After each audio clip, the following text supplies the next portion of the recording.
Jadi yang paling penting itu teman-teman adalah belajar bagaimana cara mendatangkan calon pelanggan. Itu justru penting banget teman-teman. Justru penting banget. Mengapa? Sekalipun usaha sampean itu besar atau usaha sampean modalnya besar, tanahnya, luasannya, lahannya besar. Nah, tentu semua akan berbanding lurus gitu. Kalau tidak berbanding lurus, maka sampean akan kesulitan untuk bertahan, kesulitan untuk ngempet. Nah, makanya saya sarankan teman-teman yang tidak punya modal harus semangat. Semangat apa? Semangat mencari peluang untuk mendatangkan calon pelanggan. Contohnya seperti cucian mobil, cucian motor, atau warung nasi goreng tempat saya. Ya hasilnya tidak banyak ya. 150, 200 ribu itu kan tidak banyak gitu. Tapi menurut saya sudah bersyukur gitu, daripada dulu tidak punya hasil, daripada dulu ngajar MI madrasah gajinya 150 ribu, 250 ribu satu bulan. Kalau nasi goreng, cucian mobil 150, 100 ribu itu kan tiap hari. Karena saya berpikir harus mendatangkan income atau hasil harian gitu teman-teman. Dan usaha saya ini kecil, ya lokasinya juga sempit biasa. Kalau mobil paling muatnya 5-6. Nah, saya sharing aja sama teman-teman ya. Barangkali teman-teman ada yang saat ini kena PHK, saat ini bosan di kantor, bosan kerja pabrik, bosan jadi karyawan, bosan ikut orang, ya. Bahkan orang yang kerja di kantor seperti kerja di bank tiap hari pagi sampai sore sampai malam, Senin sampai Sabtu, Senin sampai Jumat. Satu saat sampai akan mengalami kebosanan. Ya.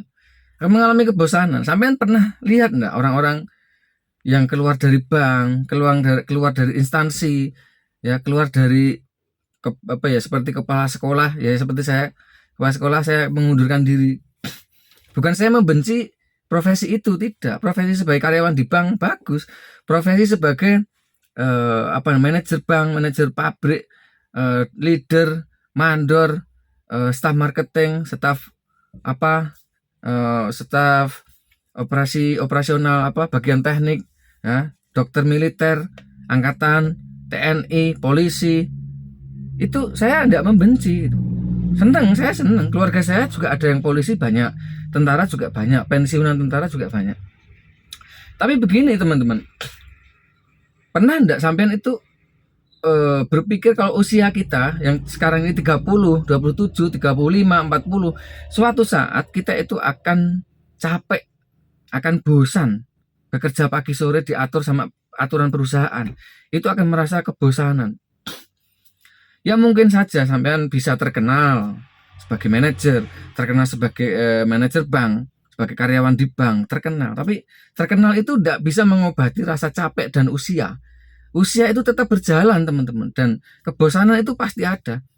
Nah, saya pernah lihat seorang pengusaha di Jogja, pengusaha manajer bank, ya, itu karena kebosanan dia keluar justru malah jualan sate, jualan tahu, jualan apa gitu. Kenapa? Karena dia berpikir gitu, bagaimana bisa mendapatkan waktu yang bebas, bisa bersama keluarga setiap hari, ya, bekerja, usaha dengan keluarga, dengan mitra, dengan family. Nah itu akan lebih romantis gitu teman-teman, daripada sampean kerja di bank pagi sore, istri di rumah, atau kebalikannya, istri yang kerja di bank, istri yang kerja di pabrik, istri yang kerja di instansi, sampean di rumah. Itu akan nggak enak gitu teman-teman ya. Jadi harusnya gimana? Harusnya sampean merintis dari usaha yang kecil, seperti cucian mobil, cucian motor, ataupun ya usaha nasi goreng, usaha jualan bakso dan lain sebagainya, sate. Nah itu hasilnya memang tidak terlalu banyak di awal-awal, tapi nanti akan seiring berjalannya waktu sampean akan bisa merasakan itu, dan sampean akan menjadi seorang pengusaha yang profesional tentunya. Itu teman-teman ya, nanti kita lanjut lagi ya. Saya mau jalan dulu, oke?